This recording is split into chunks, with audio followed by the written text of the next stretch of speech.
Good afternoon, everyone, and welcome to the first webinar of the JoinHealth 2026 Spring Series, co-promoted by Health Cluster Portugal and EIT Health. My name is Sara Pereira. I'm Project Manager at Health Cluster Portugal, and with me I have Ricardo Pires, co-hosting this webinar from EIT Health in All Stars. These webinars are part of the Digital PT initiative, which is the Portuguese Digital Innovation Hub for Health, which aims to provide support to startups, SMEs, and public organizations in the innovation and digital transformation in the healthcare sector. First of all, I'd like to thank our speaker today, Ana Henriques. Ana Henriques is a Senior Project Manager at Instituto Pedro Nunes and funding consultant with extensive experience in national funding programs, including PT2030, PRR, and CIFID. She has been working with SMEs, startups, and innovation-driven organizations for over 15 years, supporting the design, submission, and management of investment and R&D projects to help companies translate business and innovation strategy into competitive funding applications. Anna, thank you for being here and for sharing your experience with us.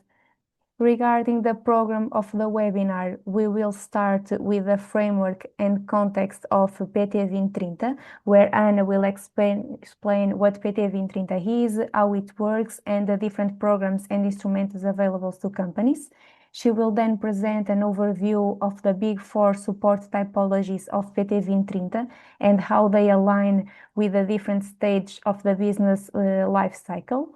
This will be followed by a review of the main funding instruments as well as an exploration of key tax incentives, including important rules and constraints regarding their accumulation. Finally, the session will conclude with practical guidelines on preparing and submitting an application. We will also have a Q&A session at the end, so please feel free to share your questions or comments using the Q&A tool. And during the webinar, we will share 3 short multiple choice questions to make the session more interactive and to help Anna better understand the audience. We will share the questions in the chat, and I would like to invite you to participate. The presentation will be available to those of you who requested by filling out the survey that we will share after the webinar, and the recording of the webinar will also be available on the HTP YouTube channel.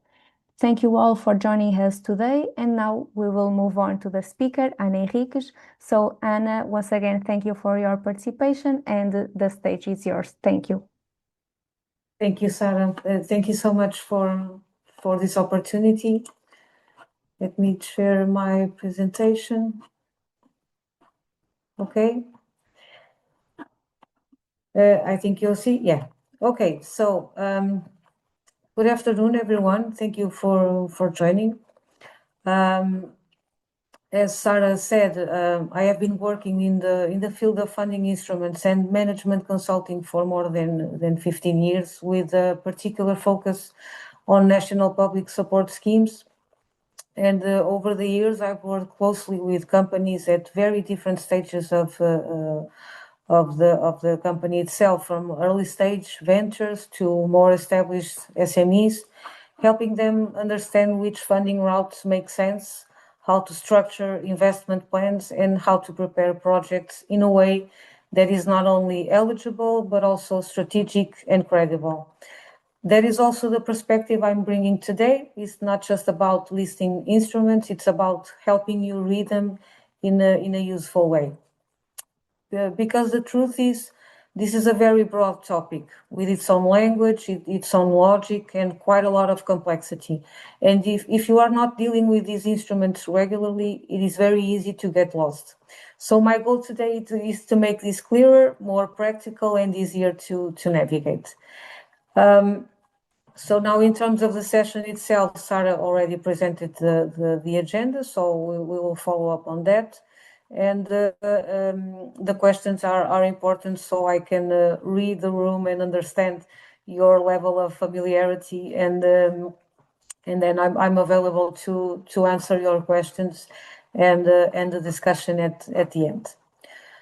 So before we move into PT2030 itself, I think it's useful to take one step back and look at the broader funding landscape, because one of the most common mistakes I see is when companies look at public funding in isolation, almost as if grants existed in a vacuum, separate from the rest of the financing strategy. In reality, companies usually rely on three main routes to finance growth and innovation. The first one is very obvious, is bank financing, loans, credit lines, and other debt-based instruments. This route is often useful when a company already has some operating history, some predictability, and the capacity to support repayment. It can work well for more conventional investments, for equipment, working capital needs, or for projects where the business case is already quite clear. The second route is private investors, which may include business angels, venture capital, or other forms of equity investment. And this route is especially relevant when a company is in a high growth or high risk stage and needs capital to accelerate. Of course, that also means bringing in investors with expectations regarding governance, performance, and future returns. And then we have the third route, which is public support, where PT2030 sits together with other grant-based or incentive-based mechanisms. Now, public support is particularly relevant because it can help reduce the risk of innovation and investment. And that is especially important in areas like health, digital health, medtech, where companies often need to invest significantly before market traction is fully secured. So there is a beginner stage where you need to invest a lot and need money to finance that investment. At the same time, public support comes with its own logic. A good idea is not sufficient. The project needs to be well framed, coherent, and properly documented. So the reason for showing this slide is to make one point very clear. PT2030 is not the whole funding strategy, okay? You need to consider other options as well. But it can be a very important part of it, actually. So in many cases, the most robust companies are not the ones that depend on a single source of financing, but the ones that understand how to position themselves within this broader landscape and build up a roadmap, a financing roadmap, okay, using the right instrument at the right moment. So before we go into PT2030, I'd like to get a quick sense of the room and understand your level of familiarity. So now we have the first question. How familiar are you with PT2030 funding opportunities? So if Sarah can give me the results, please. Yes, I think we can wait a little bit because Okay. I already shared the question, but I think we are waiting for more responses. Okay, great. Yeah.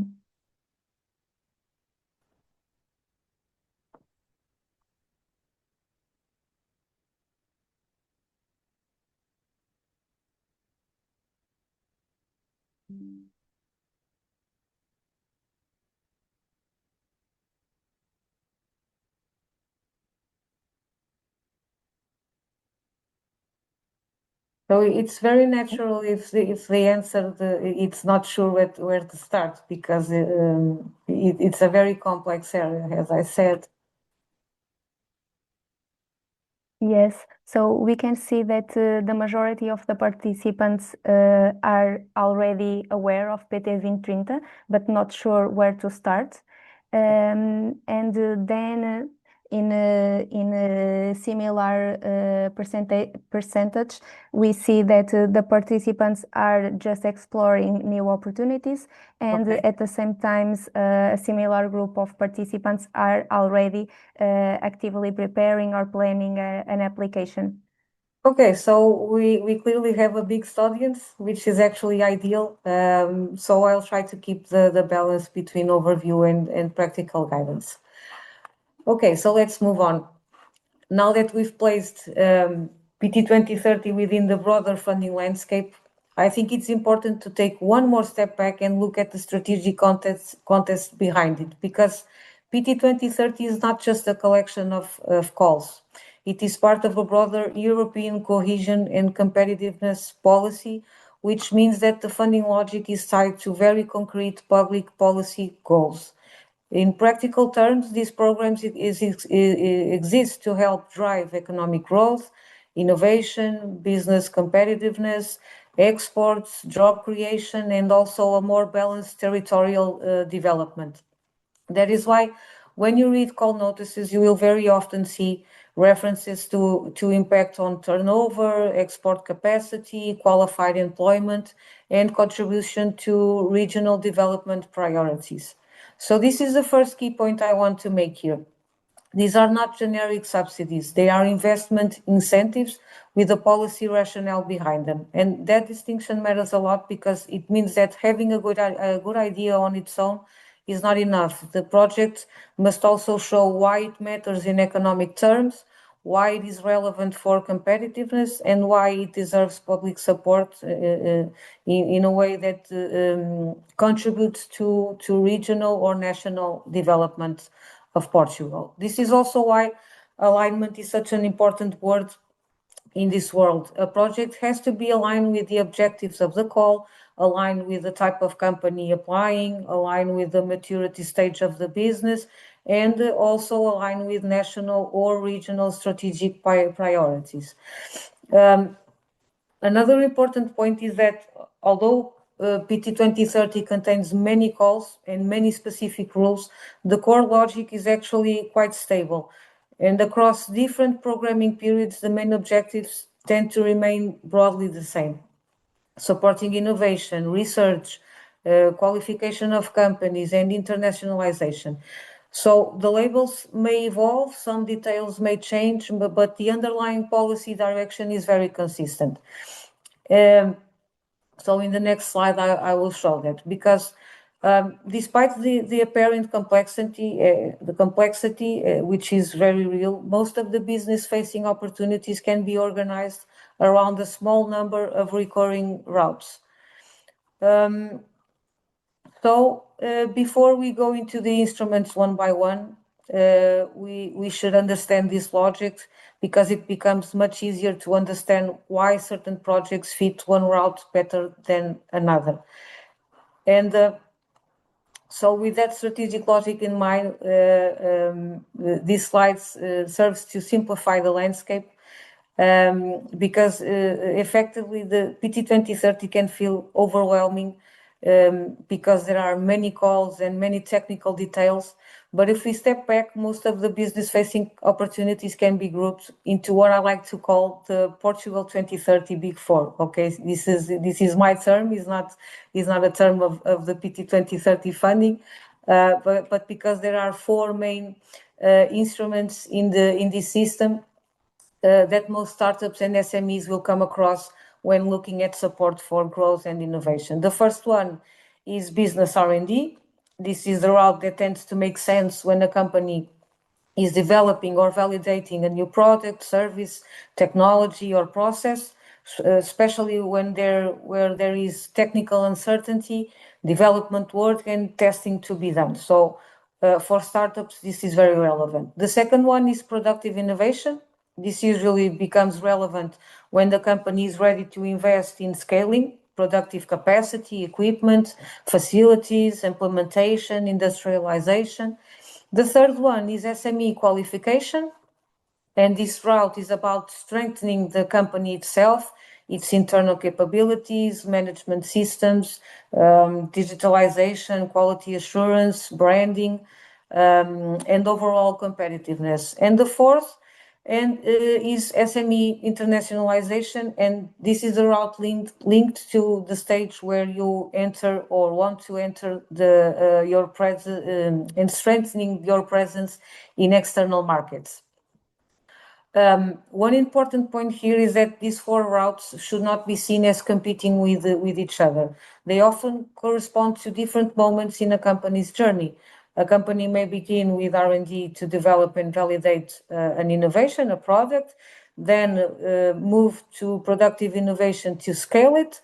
At the same time, it may need qualification to strengthen marketing processes, okay, to put the product in the market, and later internationalization to expand into new markets. So rather than trying to memorize instruments, it is much more useful to understand these structures first. So let's do another quick check-in with question number 2.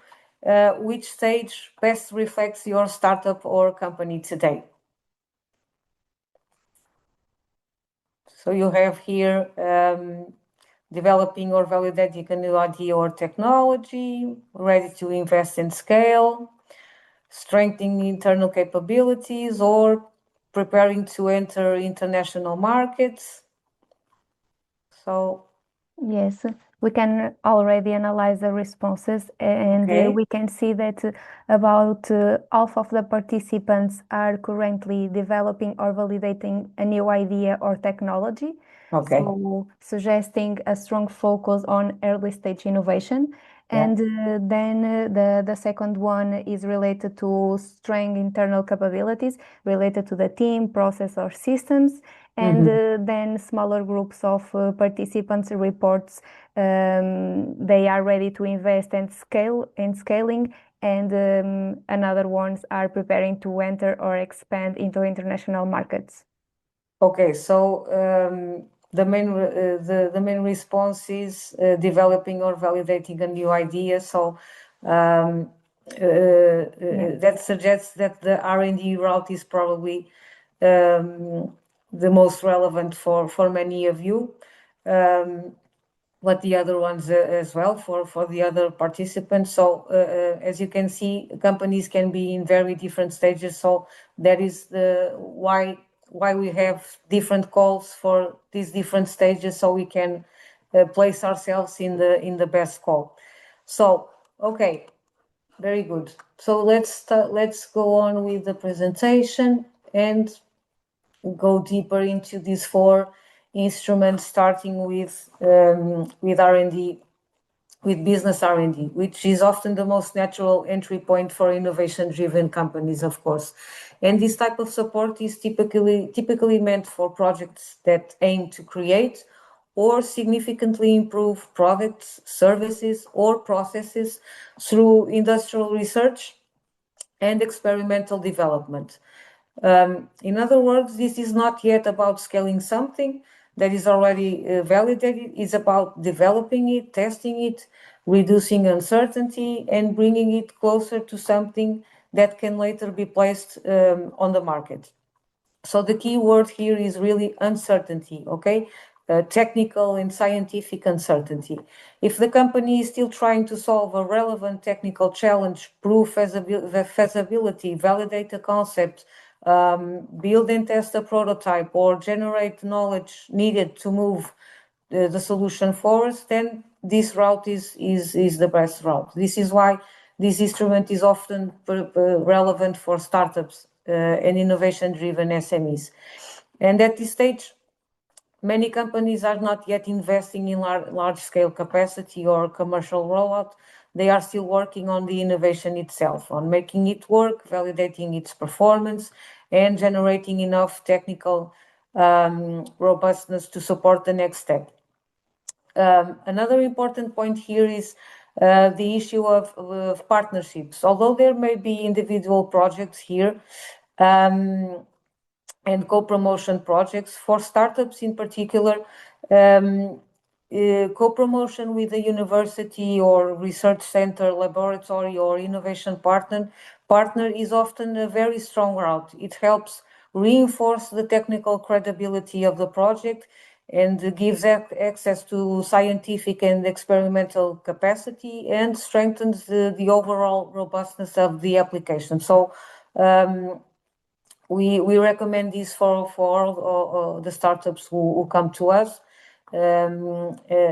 It's the best strategy for this kind of instrument.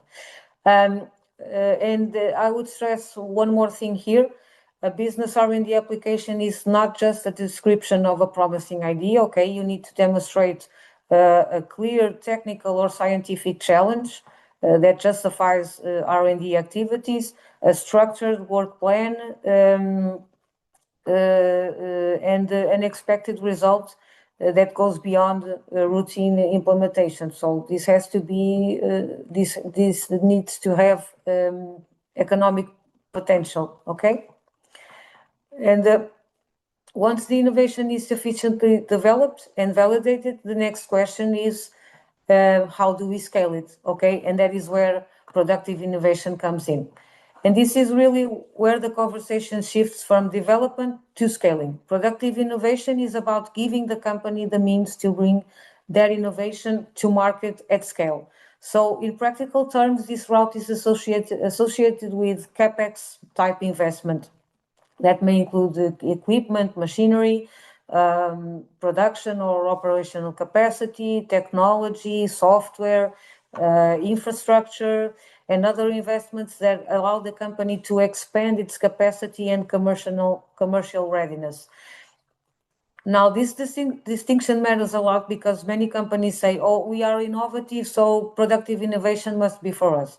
Okay, sometimes that is true, but not always. So if the company already has an innovative, validated solution, or at least something much closer to market readiness, and now needs to invest to produce, deploy, expand, then productive innovation may be the right route. But you can be innovative, but still need to validate the solution. So you need to step back and go to R&D, to business R&D. This is why these projects of productive innovation usually require a different level of company maturity, because once you move into this logic, the public authority is no longer supporting technical development. It is supporting an investment project, and the investment projects require a strong demonstration of financial capacity, business potential, and market rationale. This is especially relevant because productive innovation projects tend to be larger, more structured, and more exposed from a financial point of view. So the bar here is a little different. The company is expected not only to be innovative, but also to show that it can actually deliver the investment and turn it into economic results. Another useful point here to mention is that this route is often less accessible to very early stage startups, precisely because the investment thresholds, execution demands, and financial capacity involved it's much higher.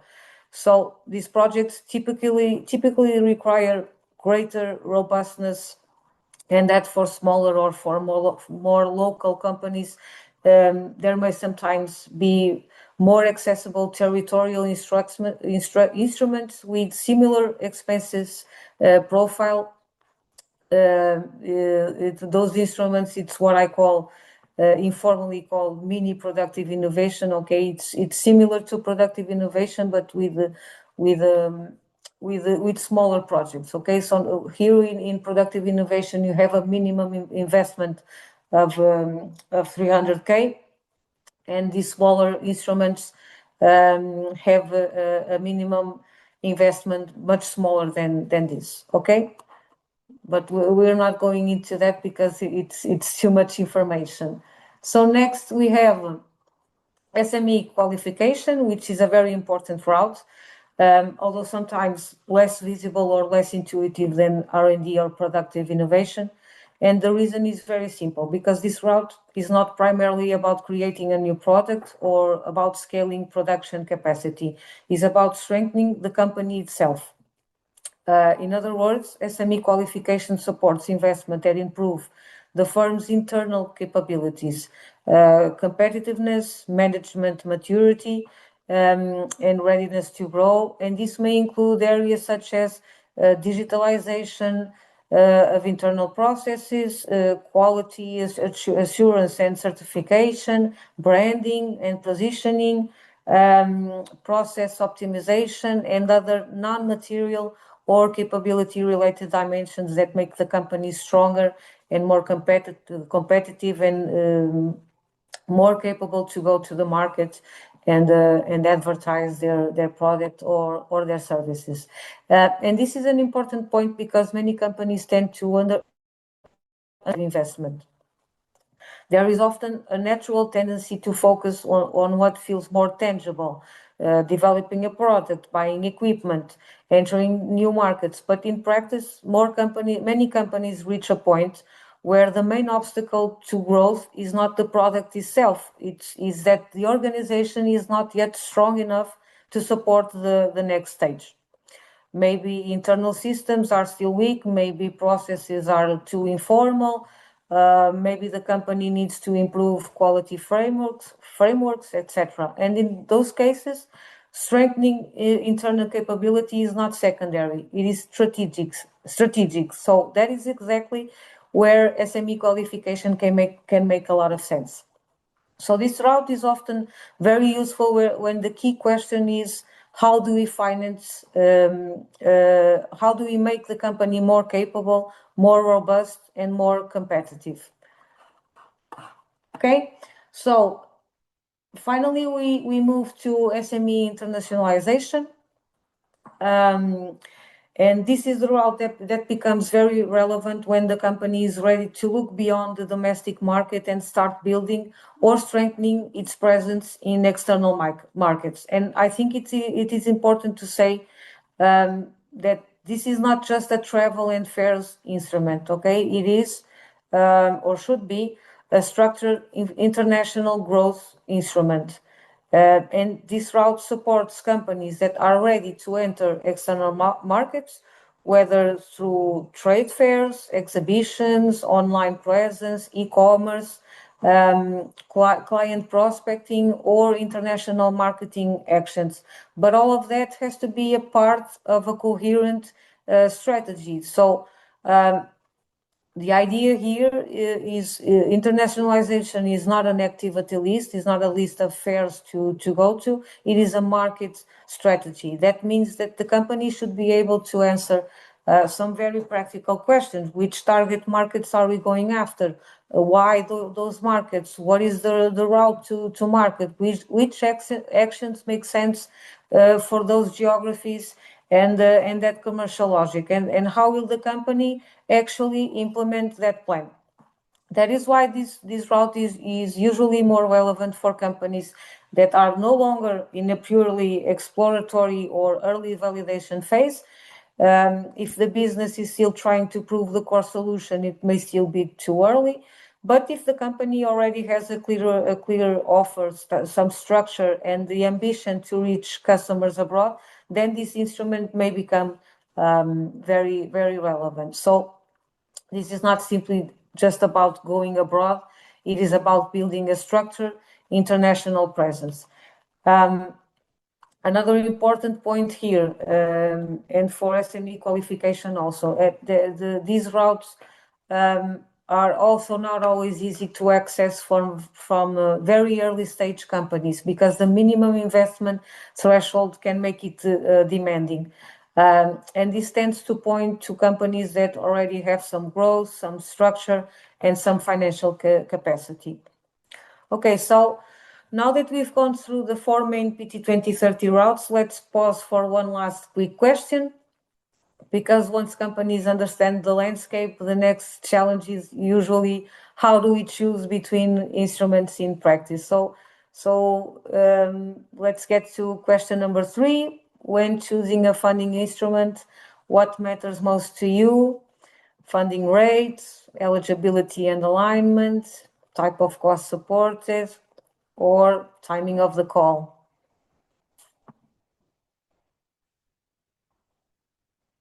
Yes, and the results show that the main priority for participants is eligibility and alignment with the project. Okay. This is followed by funding conditions, like the importance of understanding the funding rate. And then a smaller group of participants selected type of costs and timing and application deadlines. Okay, so in practice, all of these are important. So it's very natural to have a distributed result here. But eligibility and alignment, it's good that the answers tend more to this answer, because that is often where the real decisions should start, okay? Not just look at the funding rate, that it's excellent, but if the company really aligns with that call, with the eligibility criteria, and if indeed has a project that fits that kind of call. Okay, great. Now let's move to another part of financing.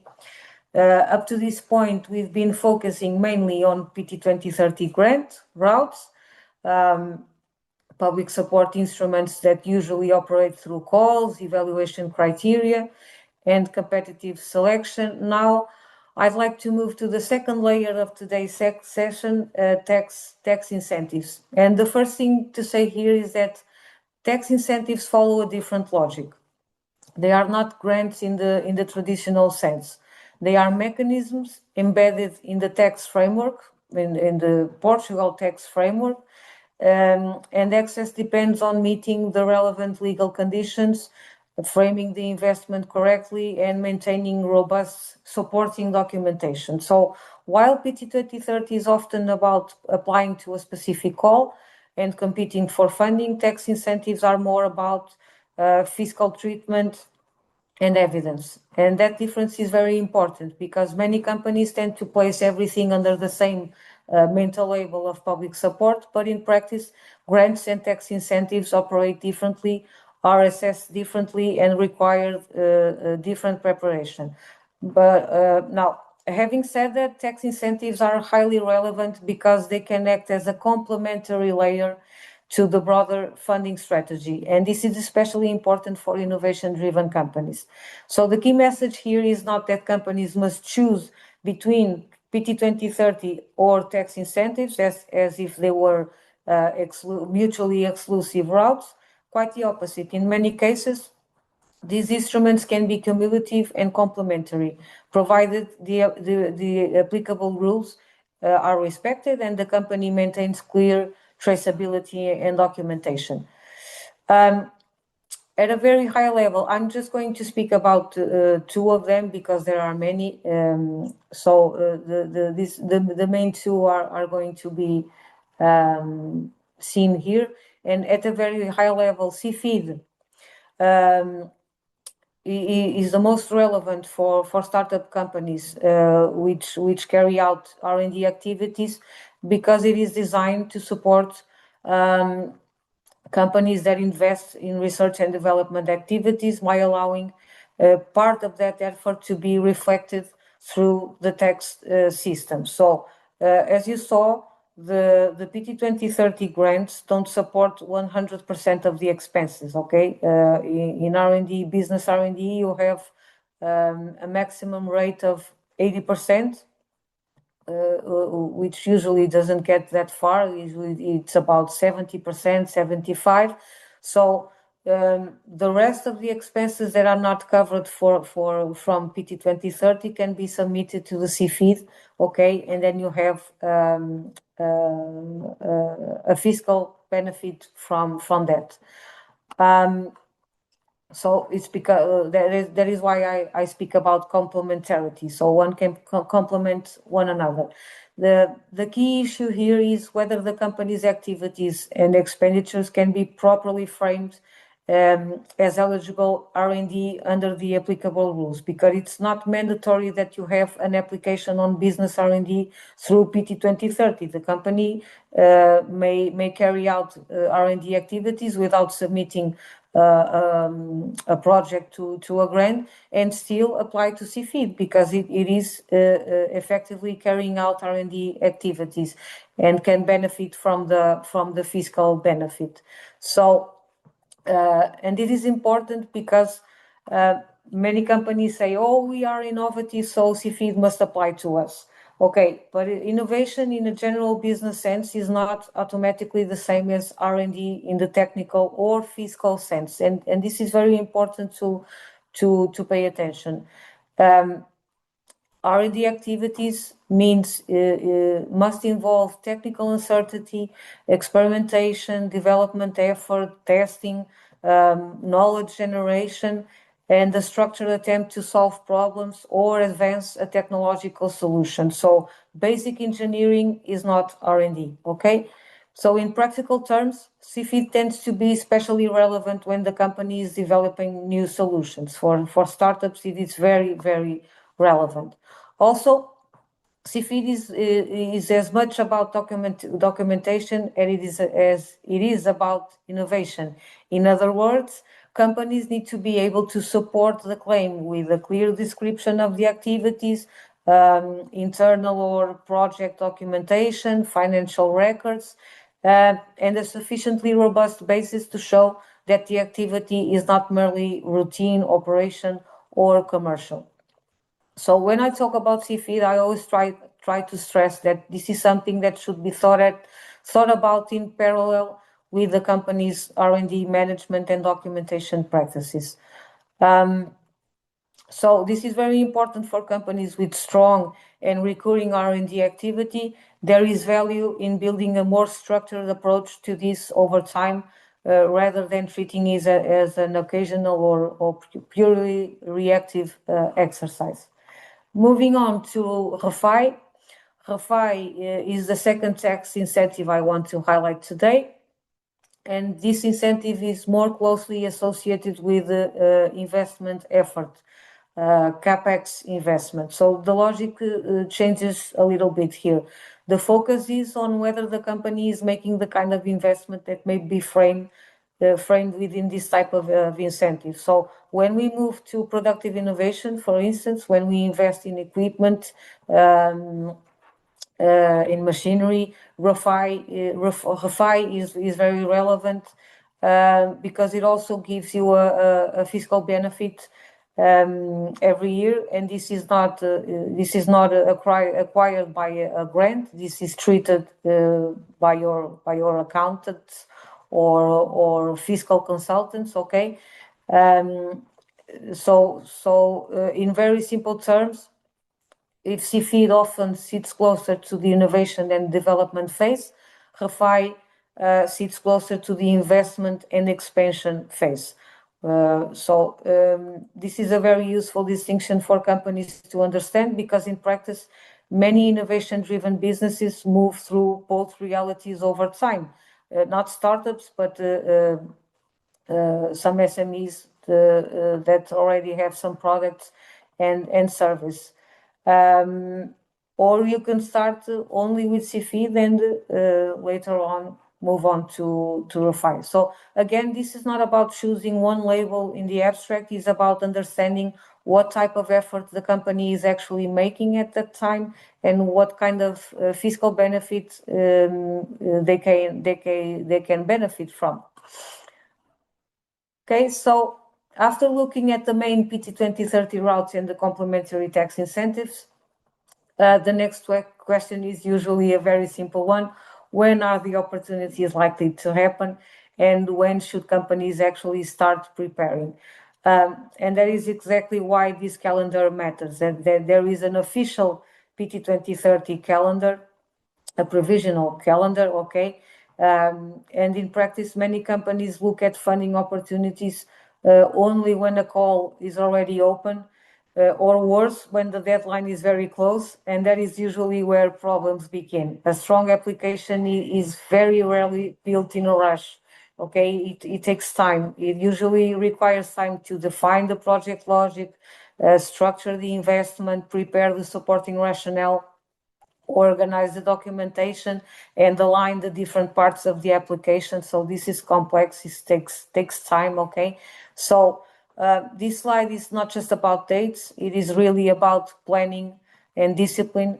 The calendar should be read as a strategic tool, not just as an administrative reference. So the moment a company sees that a relevant opportunity may arise in a given period, the right question is, how early do we need to start preparing in order to submit well, okay? And not wait for the deadline. Another point I think is important to highlight is that timing is not only about submission, it is also about implementation readiness. If a company wants to apply to a grant instrument, it needs to think ahead, not only about the application itself, but also about whether the project is mature enough, whether the budget is sufficiently thought through, whether there is internal capacity to execute it, and whether the company is financially prepared for the rhythm of implementation. Because one of the operational realities of these grant instruments is that companies incur the expenditure first and are reimbursed later. So timing is also a cash flow issue, not only a deadline issue. And that is why the most strategic companies do not read the calendar passively. They use it to build an internal preparation roadmap. So the calendar is useful not because it tells you everything with certainty, because it doesn't, okay, but because it helps you think proactively to prepare. And in a session like this, that is probably one of the most practical messages to keep in mind. Funding opportunities reward preparation much more than reaction, okay? Again, these applications are complex, they take time, they have a lot of documentation associated, so you need to start to prepare this very early. So we have here the provisional dates for this year. Okay, is not too much.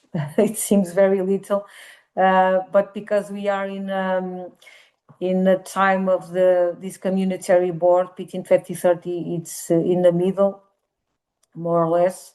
And so the money is running out. Okay, there are still going to be a lot of opportunities, but R&D may be a little difficult. So this opportunity here in September, it's very relevant, and you should be paying very close attention to this, because we don't know if it's going to open in the coming years. Okay, so finally, the next question is probably the most practical one of this whole session. What does a good application preparation actually looks like? And I think this is a very important question, because when people think about successful applications, they often think first about the idea. Of course, the idea matters, but in practice, what makes the real difference is not just the idea itself. It is how well the project is built, justified, structured, and evidence. So what I'd like to do in this slide is highlight a few practical principles that, in my experience, make a very significant difference. The first point is, don't read the call, scrutinize it thoroughly. Okay, start by understanding what the instrument is actually trying to support. Too many applications begin with, oh, we have a project law, now let's try to fit it into the call. No, a much better approach is, what does this instrument really want to support, and how does our project fit that logic, if it fits at all, because it may not fit, okay?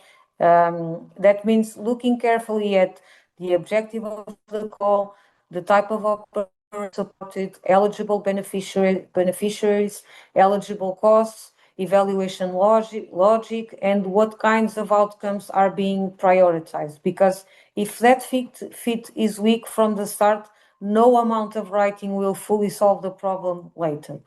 The second point is, define the logic before the text. This is another very common mistake. Companies often jump too quickly into writing forms, descriptions, and narratives before the actual project structure is clear. But the application should come after the thinking, not before it. So before writing, it is essential to clarify what the project is really trying to achieve, what activities will be carried out, what investment is needed, what outcomes are expected, and why this all makes sense together. If that internal logic is weak, the application will usually feel fragmented or inconsistent. The third point is, build a realistic budget, because a good budget is not a list of eligible costs. Each relevant cost should have a reason to be there. It should connect to an activity, an objective, or an implementation need. And this matters because evaluators can usually tell when a budget was built strategically or when it was simply built by adding whatever looked eligible on the call. The fourth point is prepare the evidence early. Supporting documents are often treated as a final stage administrative task, but in reality, they are part of the application's credibility, depending on the instrument. This may include financial documents, company information, technical evidence, market rationale, quotes, internal records, partnership elements, or other pieces that support the logic of the application. And what usually happens when evidence is left too late, either it is incomplete, inconsistent, rushed, or it reveals that the project itself was not fully thought through. The fifth point is consistency across documents. A very common weakness in application is when the narrative says one thing, but the budget suggests something else, and the supporting documents point in another direction completely. So one of the most important disciplines in preparing an application is making sure that the problem, the objectives, the activities, the budget, and the expected results all tell the same story. And the final point is don't prepare only for submission, prepare for execution. A successful application is not just one that gets submitted.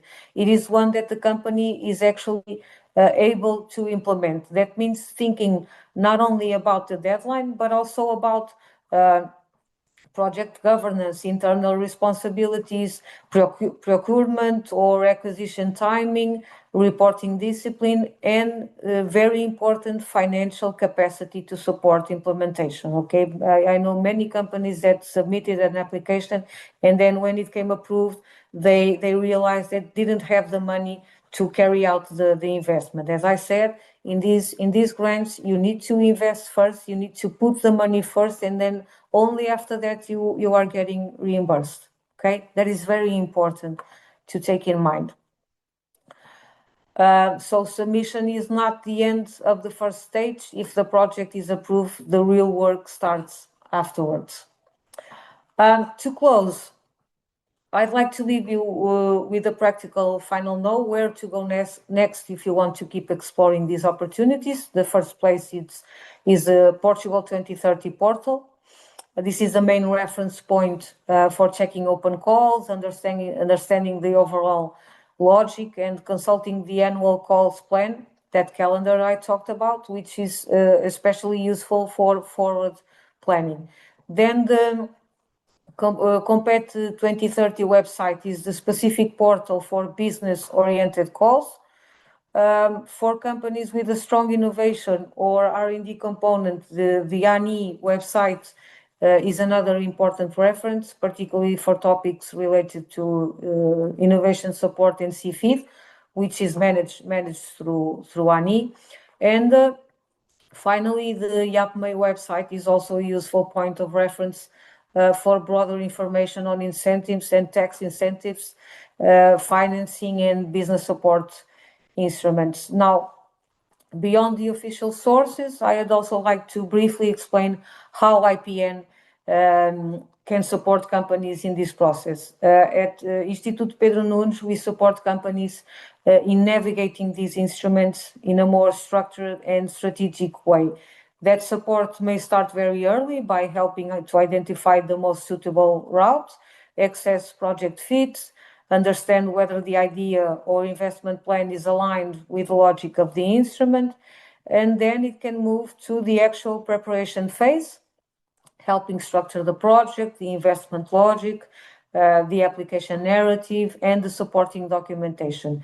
And importantly, support does not have to stop at submission. It can also extend into the follow-up and implementation phase, helping companies manage the project more consistently after approval and helping them to submit the reimbursement requests. So in practical terms, the value we try to bring is not only writing support, but it is helping companies transform funding opportunities into well-structured, credible, and manageable projects. And I think that is the best note to end on. There are many opportunities out there, but the real challenge is often not just finding them, it is knowing how to position your company and your project well. Thank you very much. I now be happy to take your questions. Let me just stop the presentation here. So do we have many questions?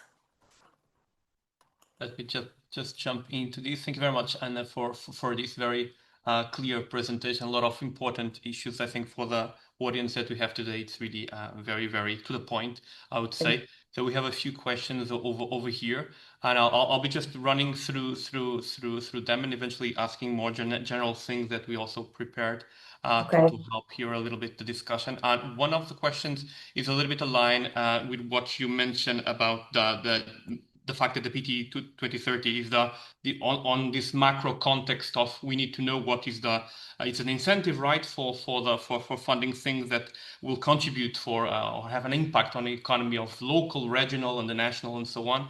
And one of the questions is a little bit aligned with that is how candidates from abroad, so startups registered in EU, not Portugal, can be guided and informed of the global and local and regional urgent matters, right? So the preferred strategic interest for Portugal in order to validate that the solutions that they bring can actually fit what we in Portugal are looking for. What do you have to say about this issue?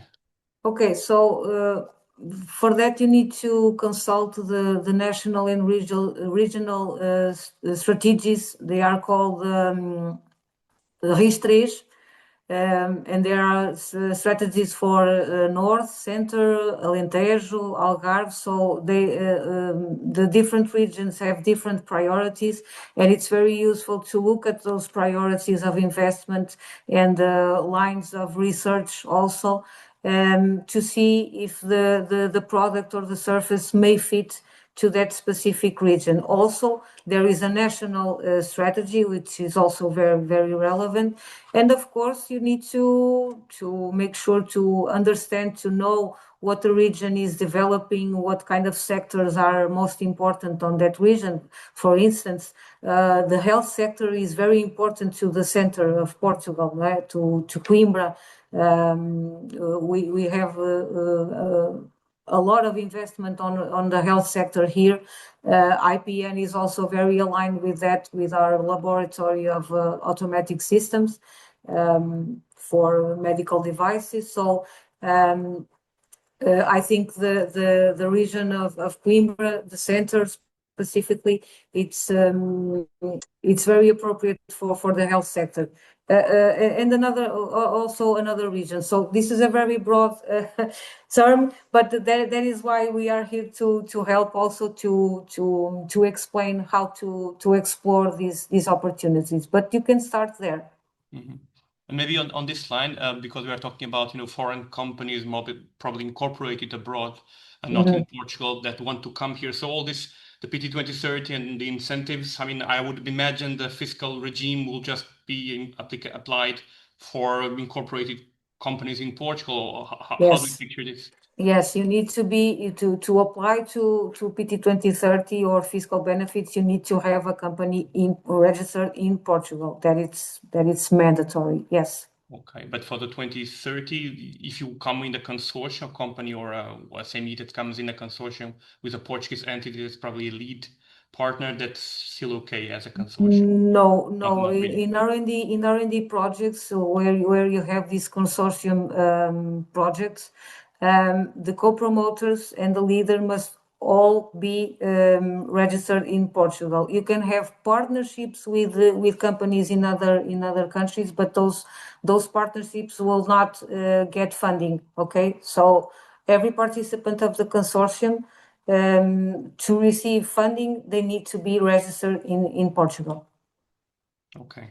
And that's the only typology of grant in PT2030 which functions in a consortium method. All the other instruments are individual projects. Okay. Maybe you mentioned already, but maybe to stress a little bit the point, and the whole thing was very much about strategic planning of using the multiple instruments. And you mentioned the IPN support, and you mentioned also that IPN is really supporting companies along the different journey parts, and submission and managing, and then even submission of the documentation. So. Yeah. Can you tell us a little bit more about this so that people know where to start and know where to contact and what to do? Okay. Where to start in IPN is from our incubator, and here Carlos Nunes can talk about that a little bit. Because in IPN we support mainly the companies that are incubated here. In some cases we support companies from the outside, but it's not very common. Only in very specific cases. So the first step here is to apply to an incubation. Okay, you have to present an application, you have to present your project, you will have a meeting with Carlos Nunes to present your idea, and then we analyze it. Our team will analyze their application, and if indeed it has potential, you will be able to integrate the IPN incubator. And then we start this work of looking at the company, talking to them, explaining the kind of instruments that exist, and preparing that financing roadmap I talked about. So not only on the grants perspective, but private investment as well. So we also help on that matter. So after preparing this financing roadmap, then we are going to be aware of the calls that open, and when the opportunity arises, then we have a proposition, a service proposition for our incubators with a lower price from the market, obviously. Then we support in the construction of the application, in the construction of the business plan, in the construction of the investment, the budget, collecting the documentation, helping the company with more fiscal or accounting questions, because we also have that kind of support, accounting. So we can help in all the stages of a startup company. And then if the application gets approved, we have also a team that helps prepare the reimbursement requests, so you can receive your grant after making the expenses. Okay, this function, these grants in Portugal have a different logic of the instruments in European fundings. For instance, when you receive a lump sum or you receive all the money forward and then you present the results. Here is a little different. You must invest first, you must spend first, then prove that you invested or spent, and then you get the reimbursement of those expenses. So this is sometimes a little tricky, and it's very advisable that it is supported with people who know about this. Okay, thank you very much. We noticed that on one of our questions that we have a lot of early stage companies here in the audience, and one of the questions would be if there's given the minimum investment thresholds that you showed in the presentation that are probably quite high, what would be the alternatives or options for smaller startups and that are still innovative but are large enough yet to get there? I mean, which instruments, which co-funding opportunities, how should they think? Okay, so that is a very relevant matter, because these minimum thresholds were not as high in the previous community board in PT2030. Mainly in the SME qualification and internationalization, we have a minimum of 25K, and it went up to 200K, so it's a lot. It's very difficult for startups to access this kind of instruments. R&D projects are easier because the threshold is 150K or 250K, I'm not sure, but because it has the potential of presenting in co-promotion, with 10 people working in the project, you can easily achieve this amount. So the other instruments, yes, they are a bit more difficult. There are those smaller instruments that I talked about, the mini productive innovation, which are the incentive systems of territorial investment, okay, which are indeed smaller productive innovation projects because they support equipment, they support software, and the minimum threshold is can be 10K, 50K, and the maximum threshold is 300K. So the minimum amount of productive innovation. The problem with these smaller instruments is that they don't support human resources, and that has been a big problem for our startups. It is very difficult to navigate these new community boards. And we are indeed we try every time to find alternatives. Okay, there are other programs, sometimes through Portugal Ventures.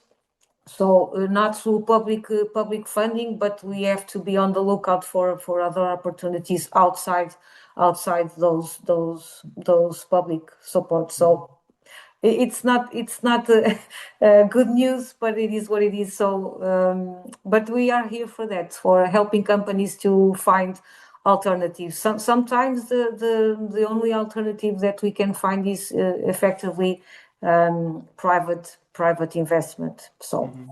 And maybe in this line and probably on the other side, when you go a little bit more to health and deep tech ventures that have longer development cycles. I mean, how can they continue have some more funding continuity, because this you can on these incentives and projects you can see that you have time span that is pretty limited, and if you have long things that go beyond 5-10 years, how should companies think of again strategically to go to this?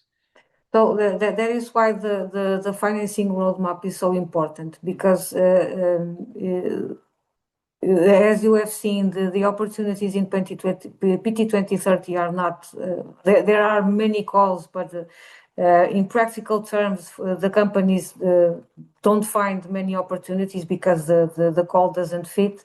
And the windows of opportunity are very small.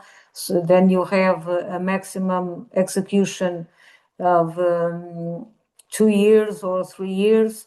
So you need to prepare very well the financing roadmap and try to find other routes of financing other than public support. That is very important. Private investment for startups is very important, because even these grants can fail, because you can start a project, it can be approved, yes, but then as I said, I already had cases with the companies that had the project approved, but then they didn't have the resources or financial resources to carry on with the project. So that grant went to the sky. Okay, so then we have to find the other alternatives. So it's better to prepare this very early. And think very strategically about this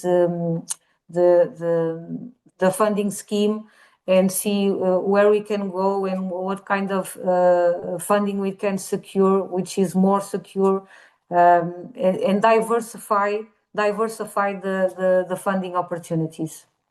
As we do in investment, is also a good idea to diverse our investments. In funding is exactly the same thing. With different instruments.